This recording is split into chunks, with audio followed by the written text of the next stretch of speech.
Welcome to the Capital News. I'm your host, Alex Karitis. Today is Tuesday, August 25th, 2020. Thank you so much for joining me. Title of today's podcast, Republican National Convention, day number 2. Before we get into tonight's theme, tonight's production, I want to highlight a couple other stories, some things that I wanted to talk about yesterday, but we just simply covered the Republican National Convention. But I want to make sure that I cover them here today. First, we have news out from American Airlines continuing to warn that thousands of layoffs are simply waiting in the wings because their federal bailout, it is going to expire at the end of September. And if the economy is not roaring back, which of course it's not going to be, unfortunately, and if further assistance is not received, then thousands of employees are going to be laid off. This is no surprise to this audience, at least it better not be, because we've been discussing this for months. This is a prime example within this industry, the airline industry, where they wrecked, they spoiled their benefits of good cash flows, of good revenues, of good profits. They squandered them. Easy money for financial engineering purposes to buy back their shares so that they could manipulate, it's financially engineering, that's what this is, so that they could show the markets, look, our earnings per share are that much higher. Of course they are. You just took stock out of circulation, if you will. It's basic math. Your earnings are going to look better. And of course, when you have executive compensation tied to share price performance, well, these are easy dots to connect. And then you have the excuse from the administration, from Congress, from politicians, from these executives that squandered their resources. Well, it wasn't our fault. It wasn't their fault. Well, the pandemic might not have been their fault. That's a true statement. But squandering their resources, oh yeah, that was their fault. There's no one else to blame but them. Those were their decisions. So instead of having millions of dollars, perhaps even billions of dollars on the balance sheet, in reserve, if you will, for a rainy day, for a business hiccup, there was nothing. And in fact, there was debt, and lots of it. And who has to come to the rescue to bail them out? But of course, it's the government, which means you and me. That's our money. And now, because of the mismanagement of this pandemic, because of the mismanagement of the economic response, and despite this industry receiving bailout assistance, it's not enough. That's a theme of this system, ladies and gentlemen. I hope you're picking up on it. It's never enough. So when the end of September rolls around, and that's only a month away already, American Airlines, and I imagine others, because we have already been forewarned that if the industry was not flying to new heights, back to quote-unquote normal, massive rounds of layoffs are going to ensue. That ain't going to be a pretty picture, especially a month before a presidential election. And that's why the administration and politicians on both sides want to do what they can, because neither side wants to be blamed for the mishandling and the mismanagement of our economy. Whether it has to do with the pandemic or not, there was always mismanagement and a mishandling of this economy. There was nepotism, there was fraud, there was abuse, there was corruption. Again, something I want this audience to remember when it comes to these three-ring circuses. We saw the Democrats in town last week. We got the Republicans this week.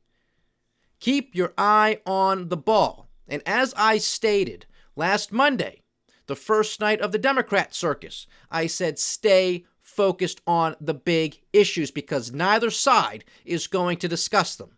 Well, we have the Democrat circus. That tent is closed down. They're done. They left town now. They didn't talk about the main issues. Did they talk about things that are going on? Of course they did. But did they talk about how they are going to handle the structural issues facing this country? No. The Republicans haven't even touched it. 2 days in. They got 2 more days to go. If I'm a betting man, I bet they are not going to address those issues.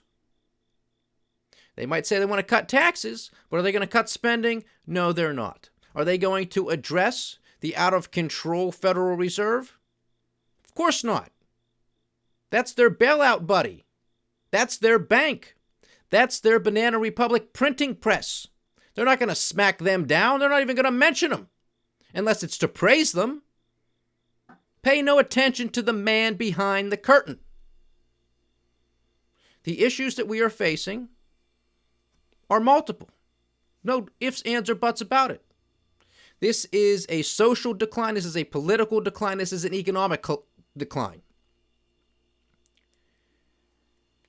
And what I am so far observing from the Republican side of things is we're just not even going to really mention what's going on right now. We're just going to focus on those good-looking headline numbers that we saw before the pandemic took hold.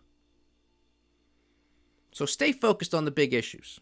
So that's American Airlines. Others will be following. And don't forget about the evictions. Don't forget about the other moratoriums that will soon enough be lifted. Student loan payments, mortgage payments, rent payments, you name it.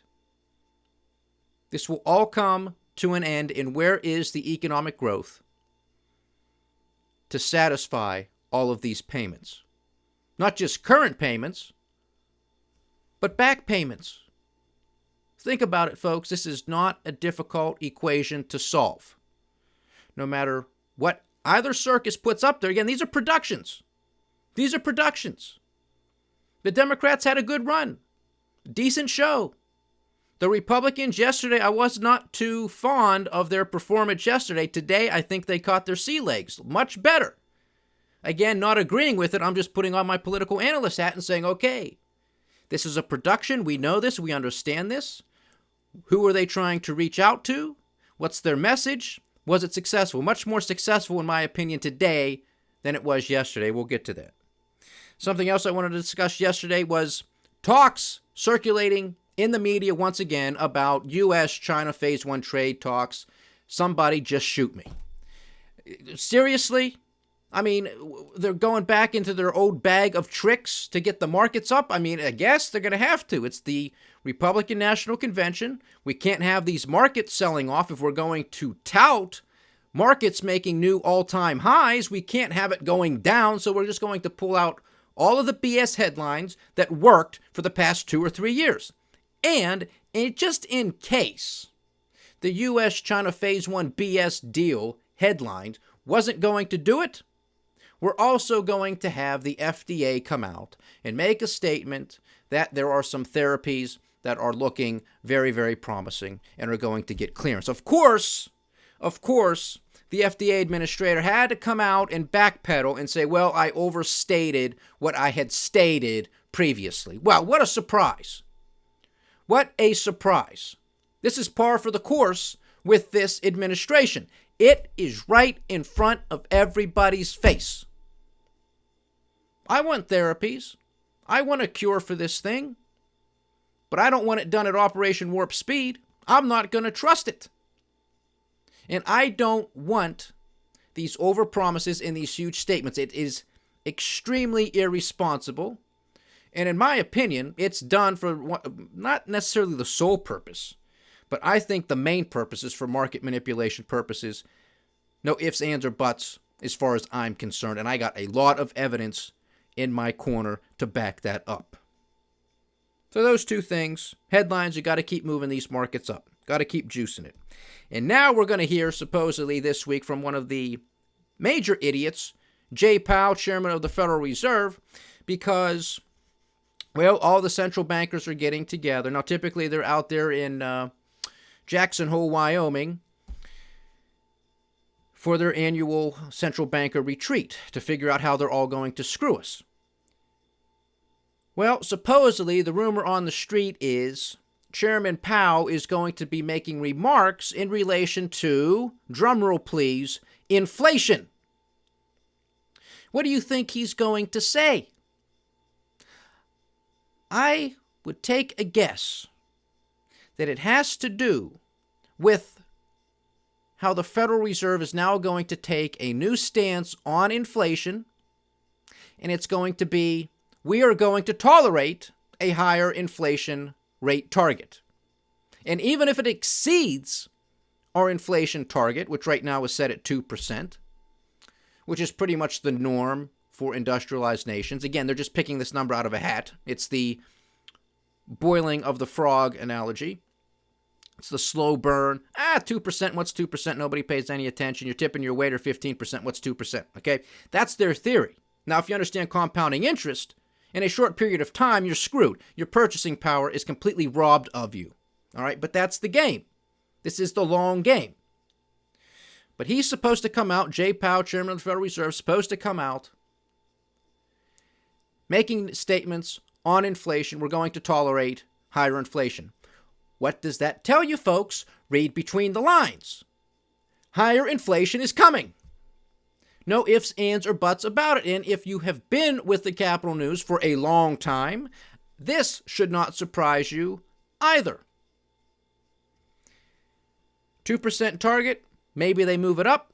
They've already mentioned many, many times before that they are willing to tolerate a symmetrical inflation, meaning, well, inflation's been so low, which of course is a bunch of BS, but through their statistics, government statistics, inflation has been so low, it's been below our 2% target.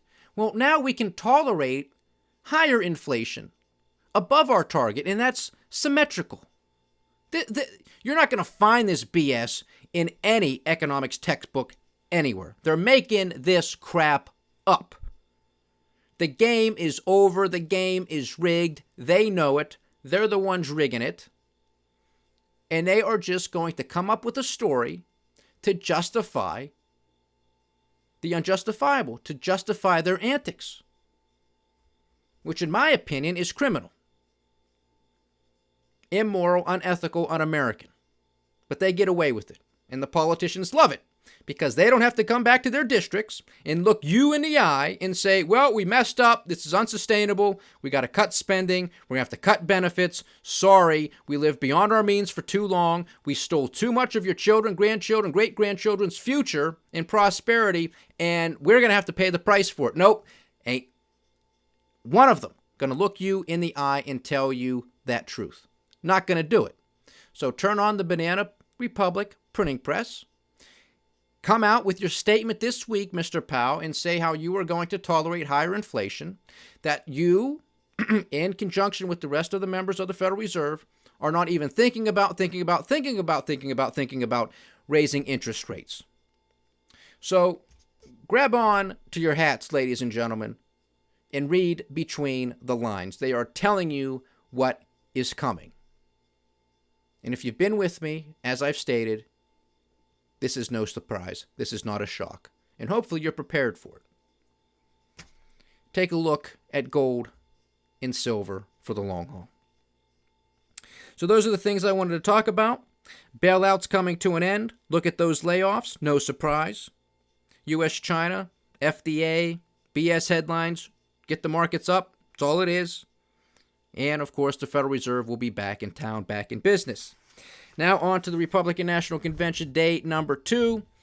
Obviously, a lot of speakers were also present during today's production. I do want to mention, though, that I do think the video production, the intros that we have seen yesterday and today, very well done. Very, very well done for the purpose of amusing the audience, pulling on those heartstrings, getting you to feel how they want you to feel. As I have been stating, they want you to cry, you're going to cry. They want you to laugh, you're going to laugh. They want you to feel inspired, you're going to feel inspired. Okay? They're going to show you images. They're going to play the right music, the right voiceover. They know how to do it. This is not their first rodeo.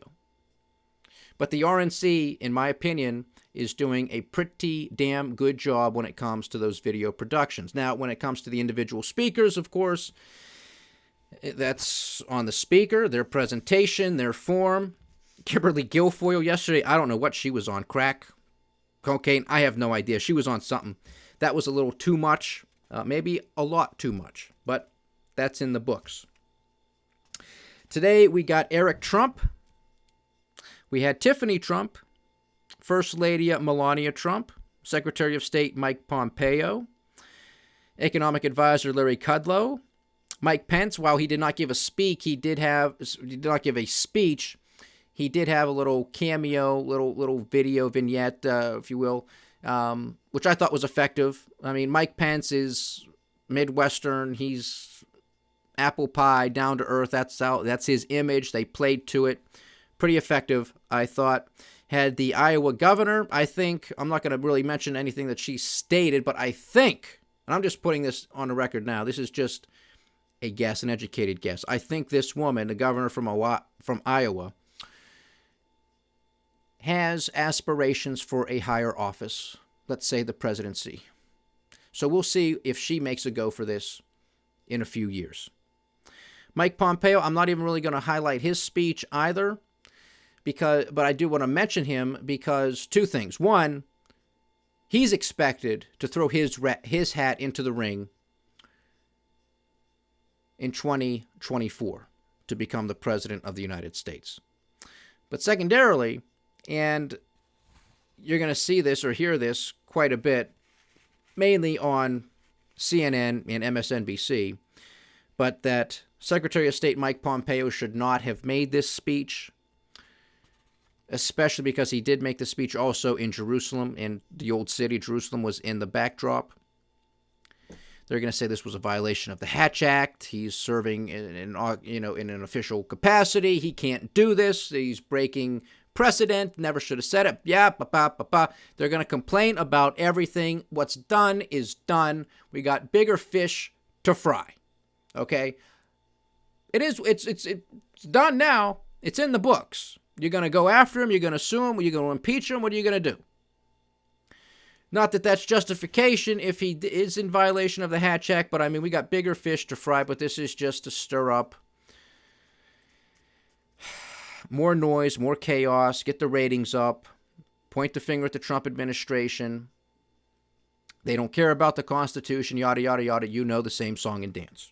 If that's an issue with you, it's an issue with you, but what are they going to do? And I don't like saying that, but we got bigger fish to fry. Larry Kudlow was, of course, Larry Kudlow in true form, true fashion. Everything's fine, folks. Don't have to pay attention to the pandemic. Don't have to pay attention to 170,000 Americans who have died over the past several months due to this virus. Even if the number's inflated, which it very well probably is, still significant. 5 going on 6 million Americans that have had it. We're just going to bounce right back. It's going to be a V-shaped recovery. The stock market's at all-time highs. There's nothing to worry about. Pay no attention to company after company announcing layoffs, especially if there's not some other form of government aid, if the Federal Reserve can't do something. I mean, come on. Come on. This is common sense. But, it's a production. They want to be optimistic. That's what they're going to say. This is what Larry Kudlow does on a daily basis anyway. I think, personally, it's a huge disservice to the country. Do I like the optimism? Yes, I do. But is it realistic? No, it's not. And that's the problem. That's what's lacking. There is no leadership. And a quality, at least something that I look for in a leader, is honesty. That's not everything, but that's an important one. Honesty is in short supply the world over, which is why we have seen and continue to see global protests turning into global riots, turning into military coups, turning into civil wars, like I had said was going to happen. It's here. It's only going to get worse. The Republicans this week are attempting to convince you that if the Democrats win, it's going to get even worse. And of course, the Democrats last week said it's already bad. You need to elect us to fix it. Such a game, such back and forth. They're both responsible. There are no solutions to this with these people in there because they are the ones who caused it. To expect them to come up with the solutions, to me, is ridiculous. Just another form of insanity. But this is the circus. This is what people still believe. They think it really makes a difference. I don't think it makes a difference. We're basically at the point of no return. The math is what the math is. The economics is what the economics is. This is not going to be reversed anytime soon. And this is a global phenomenon. This is a global issue. Even if we were somehow able to pull ourselves out of this, the rest of the world is not going to be able to do so. I don't think we're going to do so. Not to sound pessimistic, that's just the math, that's just the numbers. I also think, and this is probably not a popular opinion, but that's what has to happen. This system is unsustainable. This is a corrupt, fraudulent system to its core. It should collapse so we can build it back, so we can rebuild, so we can restore this country to our founding principles, to our true justice system, to the tenets of free market capitalism.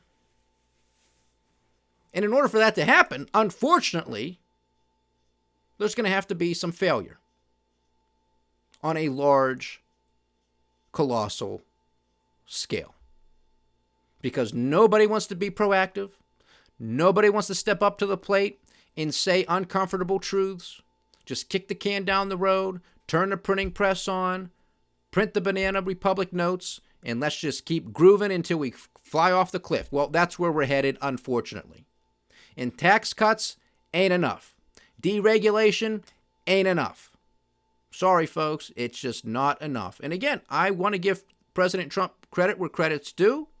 A lot of the topics that I discuss where I give the president credit, it's what the government's supposed to be doing anyway. So it's not bonus points. That's what our tax dollars are supposed to be going towards. Okay? But nevertheless, you're doing your job, you're doing it right, I'll give you credit. And on those things, I give President Trump and his administration credit.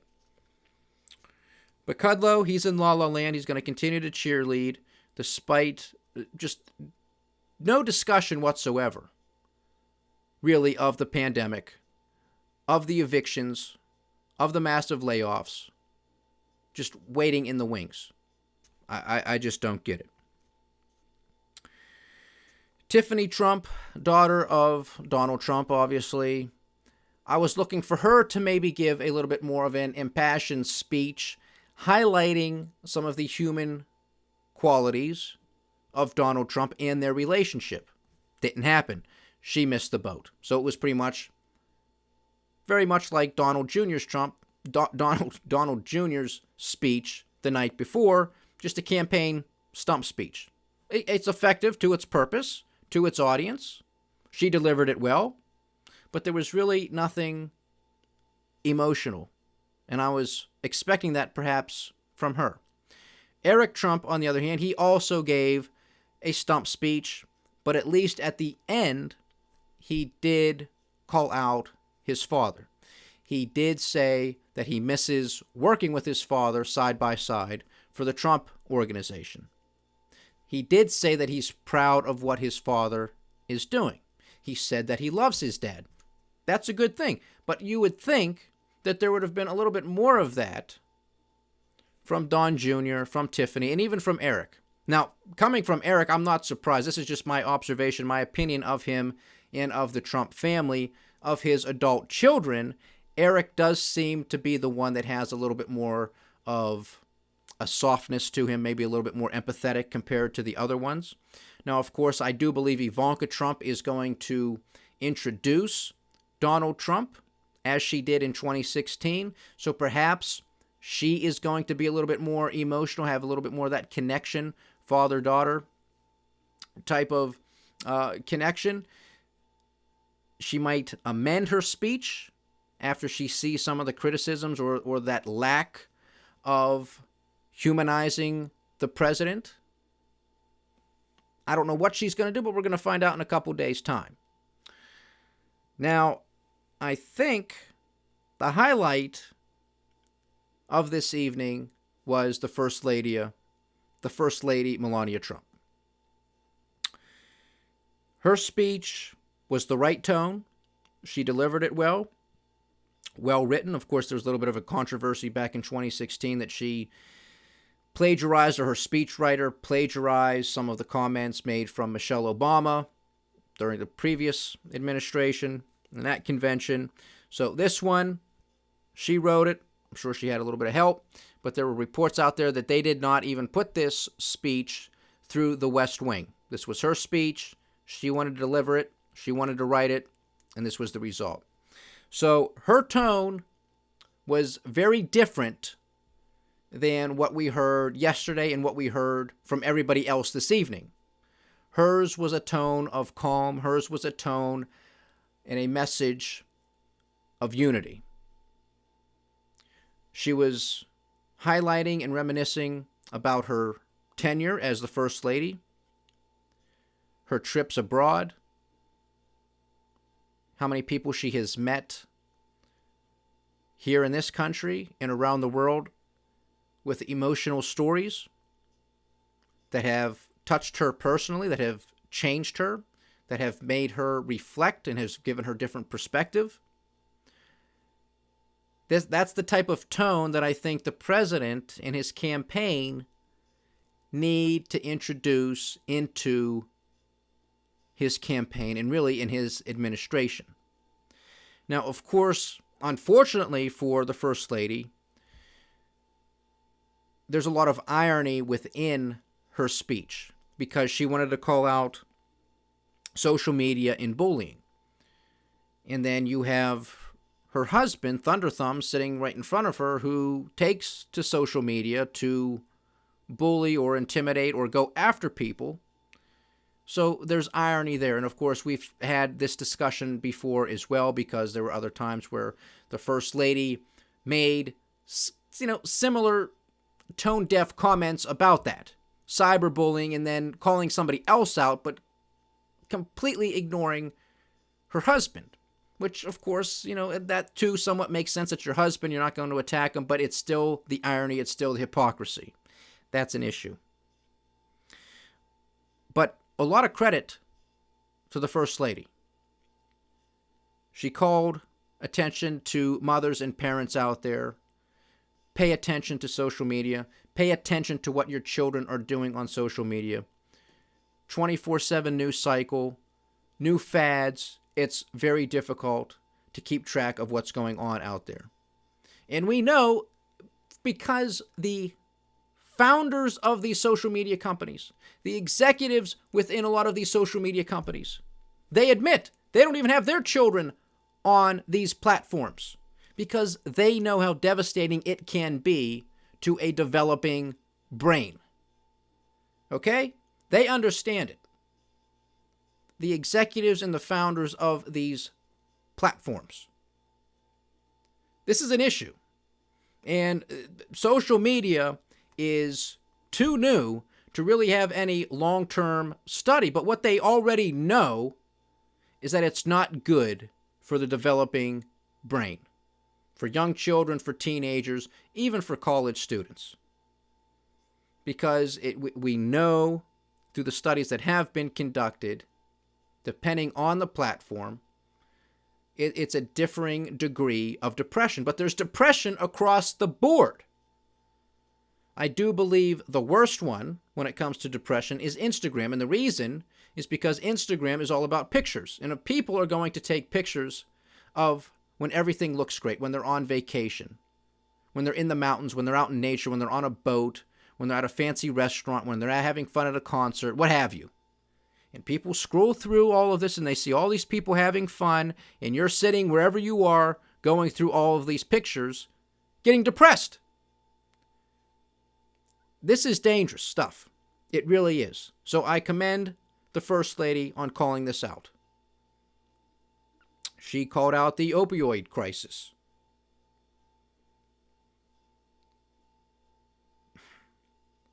I don't know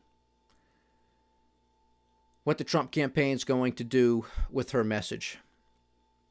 I hope they adopt it. Might be a little too late, but it's what's needed. Not to divide, but to unite. And that, in and of itself, is even in stark contrast to what the other presenters did this evening. It was a lot of Democrat bashing, socialist bashing, fear-mongering, having another speaker, I think the lieutenant governor of Florida up there, a Hispanic woman, Cuban-American, again, back-to-back nights, talking about communism in Cuba. You get the theme, you get the pattern, you get the fear-mongering. Now, again, that's part of the production. That could prove to be very successful. You have to understand your audience. What it also tells us is where the Trump administration and the Trump campaign see their weaknesses. If they have to put on Cuban Americans on back-to-back nights, is that sending a signal that they're concerned about losing that vote? That they really want to make sure that they solidify that vote? Because they know perfectly well Florida is a toss-up state. It's a battleground state. It usually is. And this is going to be a close race. Unless, of course, something breaks loose, then it could be a runaway, but time will tell. We'll provide some more analysis as we get there. We'll do more of the Electoral College analysis as we get closer to November and break down some of those numbers. Also during the Republican National Convention this evening, which is also showing the Trump campaign's hand as to where they think there are weaknesses, and this should be no surprise to anybody. There was a naturalization process that took place. About 5 new American citizens, so congratulations to them, our fellow Americans.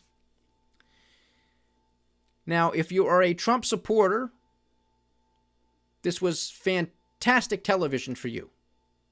You absolutely loved it. See?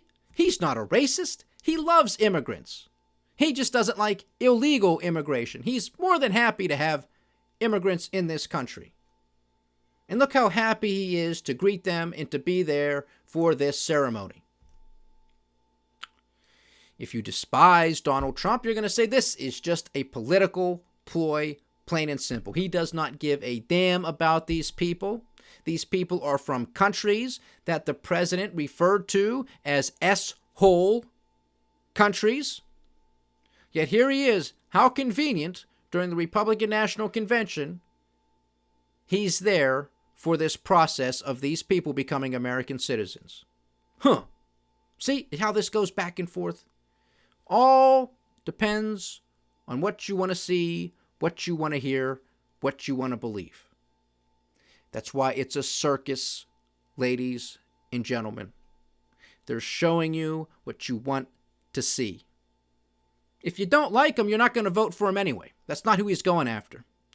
They are going after the base because they want to solidify that support. Give them an example. See, he had people there. Didn't you see him? I mean, they're there. He cares about immigrants. He was there. Didn't you see it? It's not made up. It was there. That's going to be people's arguments that love and support Donald Trump. Make no mistake about it. He did it. What don't you understand? We told you for 3-4 years he wasn't a racist. He likes immigration. He just doesn't want it to be illegal. There's a prime example right there. What don't you understand? See how smart that is for the president to do that? Because now he just solidified his base. Just a little bit. There's an example. The people who already despise him, they weren't going to vote for him anyway. So basically, screw those people is the thinking. Now it's a question of, did that convince independents? Did that convince Republicans who might be on the fence to come back? Did that convince any Democrats who were on the fence to say, you know what, that, that's been over exaggerated. He does care about these people. Did they buy it, or did they say this is just a political stunt? That's the question. That's the question, because he also pardoned somebody this evening as well. Okay, so the president is a reality TV star. He knows production. He knows content value. He knows what he's doing. Okay? He knows how to market. He knows how to sell. The steak might not taste good, but he knows how to sell the sizzle. And that might just be enough to get him over the finish line. We'll see. But to close today's podcast, Melania Trump hit all of the points. Right tone, right message. There is irony, there's some hypocrisy in it, but nonetheless, I think the Trump campaign would be wise to use her and to use that tone from here on out to attract people to a message of unity, to get those independents, to get those people on the fence that are saying before, it's just the president can't rise to the occasion. He could say these things. He could speak with that type of tone, but he doesn't. Now, again, political analyst hat, would that be enough to get him over the finish line? Would people believe it if he was to suddenly change his tone and sort of copy that of Melania? I don't think he's going to do that, but I think it would be wise of him to do so. So that's day 2. Most definitely better than day 1. We'll see what the next 2 days bring us. Stay diversified, stay vigilant, and stay with the Kapital News. I am Alex Koritis. Godspeed.